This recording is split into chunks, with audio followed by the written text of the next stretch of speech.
Myanmar operation में सेना की कार्रवाई में 38 उग्रवादियों के मारे जाने की पुष्टि हो गई है। 7 घायल उग्रवादी भागने में कामयाब रहे।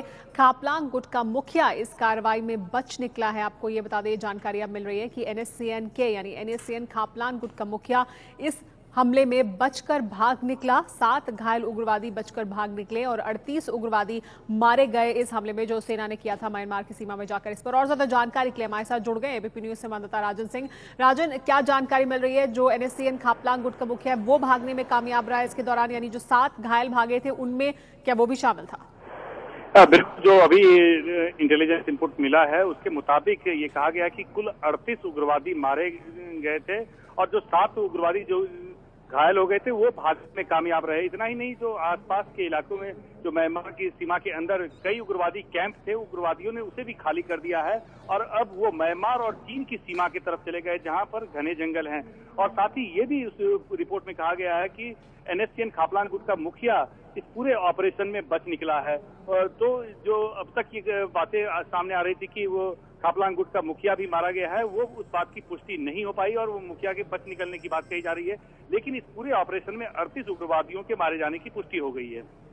जी हाँ, तो 38 उग्रवादियों के मारे जाने की पुष्टि हो गई है जैसा कि राजन बता रहे हैं, लेकिन खापलांग के मारे जाने की जो खबर आ रही थी अब उस पर ये जानकारी सामने आई कि खापलांग बच निकला इस हमले में और जो उग्रवादी कैंप लगा रहे थे, जो भारतीय सीमा से सटे हुए कैंप थे, अब वो कैंप भी वहां से हट गए हैं और दूसरी तरफ यानी चाइना की तरफ और म्यांमार की दूसरी सीमा की तरफ घने जंगलों की तरफ चले गए हैं उग्रवादी यहाँ से अपने कैंप हटाकर। सेना के इस पूरे ऑपरेशन को लेकर राजन सिंह ने बात की पीएमओ में राज्य मंत्री जितेंद्र सिंह से।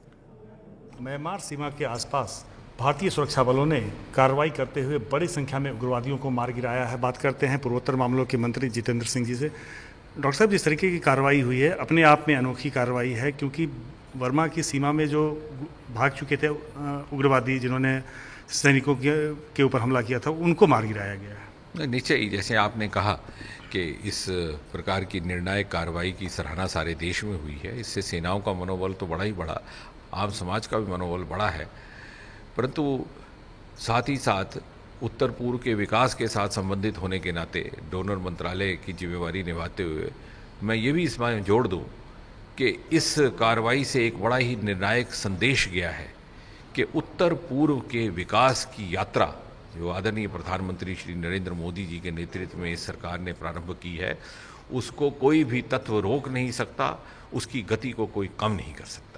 एक बात और कही जा रही है कि उत्तर पूर्व में और कई उग्रवादी संगठन हैं जो कि विकास में बाधक हैं, बार बार उनके तरफ से कई हमले किए जाते हैं, तो क्या बाकी उग्रवादी गुटों के खिलाफ भी इस तरह की सर्जिकल स्ट्राइक हो सकती है? मैं मानता हूं कि जब भी कोई हिंसा की घटना होती है तो उसका विकास कार्यों पर प्रतिकूल असर पड़ता है, परंतु साथ ही साथ ये बात स्पष्ट रहे कि भारत सरकार सक्षम है हर प्रकार की स्थिति से निपटने के लिए।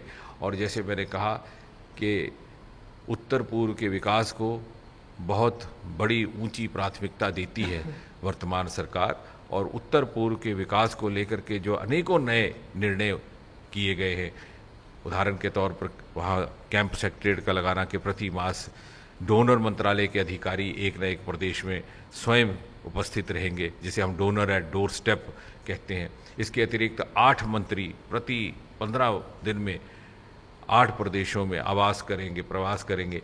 इस प्रकार के जो निर्णायक कदम उठाए गए हैं उससे निश्चय ही समाज में मनोबल बढ़ा है और समाज का हमें सहयोग प्राप्त हो रहा है विकास कार्यों के लिए। सेना ने जिस तरीके की कार्रवाई की है, ऑपरेशन में एनएसए की काफ़ी अहम भूमिका रही है। क्या कहेंगे एनएसए और सेना की इस ऑपरेशनल जो कामयाबी है? निश्चय ही सारे देश को गर्व है अपने सेना बलों पर, और उनकी इस निर्णायक कार्रवाई से आम इंसान का और उत्तर पूर्व के आम समाज का भी मनोबल बढ़ा है और उन्हें ये यकीन हो चला है कि ये जो विकास यात्रा फास्ट ट्रैक पर आरंभ की है प्रधानमंत्री श्री नरेंद्र मोदी जी ने, वो कभी रुक नहीं सकती है। बहुत बहुत धन्यवाद। तो आपने सुना जितेंद्र सिंह जी का साफ तौर पर कहना है कि जिस तरीके से उग्रवादी गुट वहाँ के विकास में बाधक हैं, तो ऐसे में सेना की इस कार्रवाई से न सिर्फ सेना का मनोबल बढ़ा है बल्कि उस इलाके में रहने वाले लोगों का भी मनोबल बढ़ा है। Rajan Singh, ABP news, Delhi.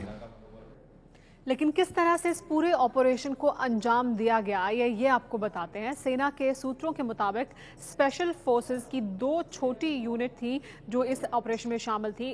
2 टुकड़ी थी जिन्होंने ऑपरेशन को अंजाम दिया। स्पेशल फोर्सेस की ये 2 टुकड़ी, इनमें से एक टुकड़ी में 10 से 15 कमांडो थे, यानी 2 टुकड़ियां थी तो लगभग 30 कमांडो थे जिन्होंने इस पूरे ऑपरेशन को अंजाम दिया। सोमवार की रात करीब 3 बजे भारत म्यांमार सीमा पर उतारा गया। भारतीय हेलीकॉप्टर, सेना के हेलीकॉप्टर के जरिए इन कमांडो को सीमा पर उतारा गया। सभी कमांडो पैदल ही म्यांमार की सीमा में इसके बाद दाखिल हुए।